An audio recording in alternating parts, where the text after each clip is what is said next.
Los archivos del Plan Cóndor.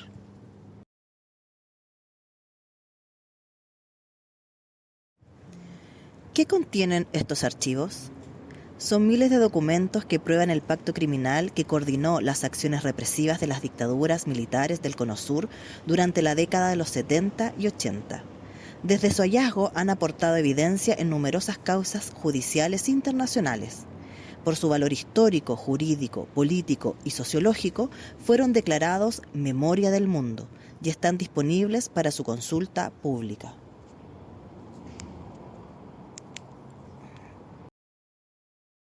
¿Cómo y quién descubre este archivo? Fue descubierto por el abogado y educador paraguayo Martín Almada, sobreviviente de prisión política y tortura. Una mañana de diciembre de 1992, el juez paraguayo José Fernández y el profesor y exprisionero político Martín Almada entraron a la estación de policía de Lambaré, suburbio de Asunción, a buscar los archivos policiales de Almada. Lo que encontraron en su lugar fueron décadas de historia documental sobre la represión en Paraguay y otros países. También encontraron registros de la cooperación de la inteligencia estadounidense con las dictaduras de la región, incluida la paraguaya. Este hallazgo prueba la existencia del Plan Cóndor. ¿Qué encontró Martín Almada y el juez José Fernández?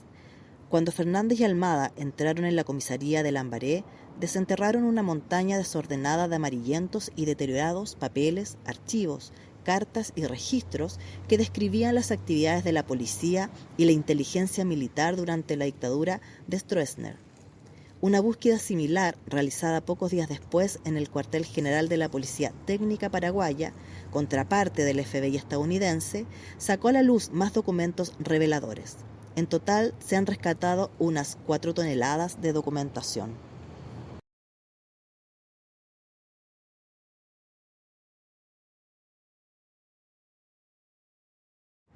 Algunas fotografías y registros incluían el país de origen de los prisioneros. Muchos eran de Argentina, Brasil o Chile. Los periodistas autorizados a buscar entre los caóticos archivos se apresuraron a fotocopiar cartas y documentos. Los primeros datos confirmaban el arresto y asesinato de políticos paraguayos cuya desaparición había sido continuamente negada por la dictadura, además de la entrega e intercambio de prisioneros con otros países, particularmente Argentina, Chile y Uruguay. Entre los documentos también habían fichas de personas detenidas desaparecidas, informes confidenciales de personas delatoras, pedidos de búsqueda de gobiernos y autoridades militares y policiales de los países de la región, declaraciones de personas detenidas, controles a partidos políticos, grupos estudiantiles, sindicales, religiosos, controles telefónicos y vigilancia domiciliaria, entrega de prisioneros, grabaciones de conferencias, discursos, programas radiales y fotografías de personas opositoras políticas, inclusive de niños, niñas y adolescentes detenidos y torturados. Se encontraron miles de documentos probatorios de la existencia del Plan Cóndor, entre ellos actas de la reunión internacional celebrada en Chile en noviembre de 1975, referida a la llamada Operación Cóndor. Durante 1975, a instancias de los chilenos, los servicios de inteligencia del Cono Sur codificaron la cooperación informal que ya existía. Los archivos contienen una carta del general Contreras de la Dina al general paraguayo Juanes Serrano, denominando Primer Encuentro de Trabajo de Inteligencia Nacional, a lo que se convertiría en Cóndor. Los militares de los diferentes países reunidos en la Academia de Guerra de Santiago de Chile, debido a la propuesta del delegado uruguayo, quien propuso el nombre de Cóndor, en homenaje al país sede del encuentro, decidieron llamar al plan Sistema Cóndor. Los primeros firmantes fueron Chile, Argentina, Uruguay, Bolivia y Paraguay. Brasil estuvo presente, pero se integró oficialmente 6 meses después de esa reunión. Contreras ofrecía las instalaciones de la DINA como el cuartel general para la centralización de la información sobre los antecedentes de personas, organizaciones y otras actividades conectadas directa o indirectamente con la subversión. En líneas generales, sería algo similar a la Interpol, instalada en París, pero dedicada a la subversión, escribió. El encuentro convocado en la carta de Contreras tuvo lugar en el cuartel general de la DINA en Santiago en octubre de 1975. Los asistentes fueron los jefes de la inteligencia militar de Argentina, Brasil, Paraguay y Uruguay. Un mes más tarde, Contreras recibió a Juanes Serrano y al jefe de la policía paraguaya, Francisco Brites. En esa reunión, ellos implementaron el operativo Cóndor, configurando un banco de datos, un centro de información y talleres. Con el inofensivo término de talleres, se aludía realmente a las sesiones de planificación de los grupos multilaterales de agentes encargados de vigilar, arrestar, encarcelar, torturar y repatriar a opositores de los diferentes regímenes. Uno de los documentos más significativos que explica el método de Operación Cóndor detalla un encuentro secreto en Asunción en 1978, con Juanes Serrano como anfitrión y la presencia de oficiales argentinos y paraguayos. El segundo encuentro bilateral de inteligencia afinó los mecanismos para el intercambio de prisioneros e información secreta. Juanes Serrano informó a Stroessner que la primera fase era el intercambio de información sobre el enemigo, exiliados políticos.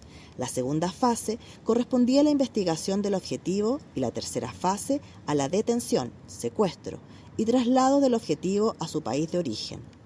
A finales de 1993, los investigadores encontraron una nota fechada en Chile en 1978. En este documento, típico del trabajo cotidiano de Cóndor 1 advierte a Cóndor 2 para que lleve a cabo una vigilancia de un encuentro de izquierdistas argentinos y paraguayos en la provincia norteña de Salta, Argentina, en la frontera con Bolivia. Cóndor 1 no era otro que Contreras y Cóndor 2 era el nombre en clave de Juanes Serrano. Otros documentos solicitan la captura de chilenos, bolivianos, argentinos, paraguayos y brasileños e informan sobre otras figuras políticas latinoamericanas. Uno de estos casos fue la detención en Paraguay del ciudadano chileno Jorge Fuentes Alarcón, posteriormente entregado por la policía paraguaya a un oficial chileno en mayo de 1978. Primeras señales del Cóndor. Aunque en 1976 el Cono Sur ya estaba inundado con la sangre de miles de víctimas del terrorismo de Estado, 3 asesinatos de alto nivel provocaron los primeros rumores sobre una conspiración internacional contra la izquierda. En todos los casos, las víctimas eran prominentes exiliados chilenos. En septiembre de 1974, el ministro de Defensa de Salvador Allende, general Carlos Prats y su esposa, fueron asesinados en Buenos Aires cuando explotó una bomba bajo su coche. Las autoridades argentinas no investigaron el caso. En octubre de 1975, el vicepresidente de Allende y líder de los demócratas cristianos chilenos, Bernardo Leyton y su esposa, sobrevivieron milagrosamente a un intento de asesinato en Roma. Los investigadores italianos comenzaron a seguir el hilo de una red internacional que vinculaba los servicios de seguridad del Cono Sur con neofascistas de su país.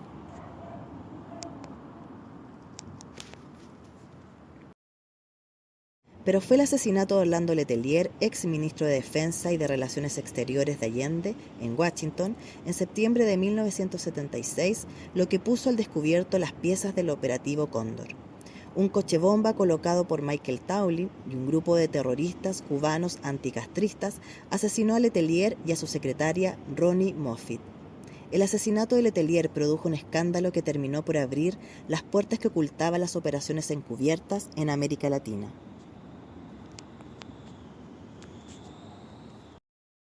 Consecuencias del descubrimiento del archivo Plan Cóndor.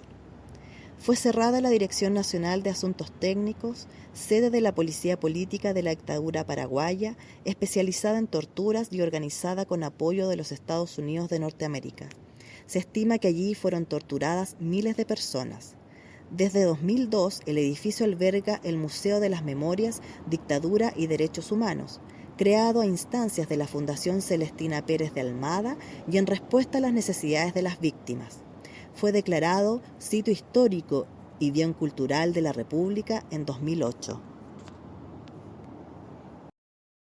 Detención del dictador genocida Augusto Pinochet de Chile en Londres, 1998. la Audiencia Nacional de España recibió los documentos probatorios del Plan Cóndor que contribuyeron al auto de procesamiento.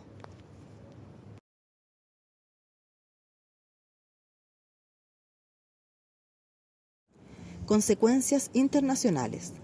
A nivel internacional, el hallazgo ha tenido numerosas consecuencias, tanto en la aprobación de leyes y consolidación de instituciones democráticas, como al servicio de la búsqueda de justicia para las víctimas. Un ejemplo de ello es el juicio por el Plan Cóndor iniciado en Italia en el 2015, en donde en el 2019 se condenó a cadena perpetua a 24 represores sudamericanos, procesados por la desaparición y muerte de 23 opositores de origen italiano. Los militares y policías de Bolivia, Chile, Perú y Uruguay fueron considerados responsables del operativo militar pactado entre dictaduras sudamericanas de los 70 y 80 para secuestrar y ejecutar a disidentes.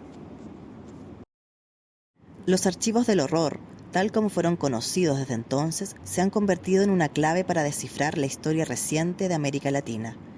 Los archivos detallan el destino de cientos, quizás miles, de latinoamericanos secretamente secuestrados, torturados y asesinados por los regímenes derechistas de los años 70. También ofrecen una pista en papel que confirma la existencia de una conspiración escurridiza y sanguinaria entre los servicios de Argentina, Bolivia, Brasil, Chile, Paraguay y Uruguay para rastrear y eliminar a los adversarios políticos con independencia de las fronteras nacionales. Ahora es posible completar el esbozo del Operativo Cóndor, tal como se conocía a esta red ilícita. Desde Casa Memoria José Domingo Cañas exigimos al Estado de Chile la desclasificación de archivos de las Fuerzas Armadas en Chile para acceder a la verdad y buscar la justicia. A 50 años, solidaridad y resistencia, unidos, unidas en las memorias.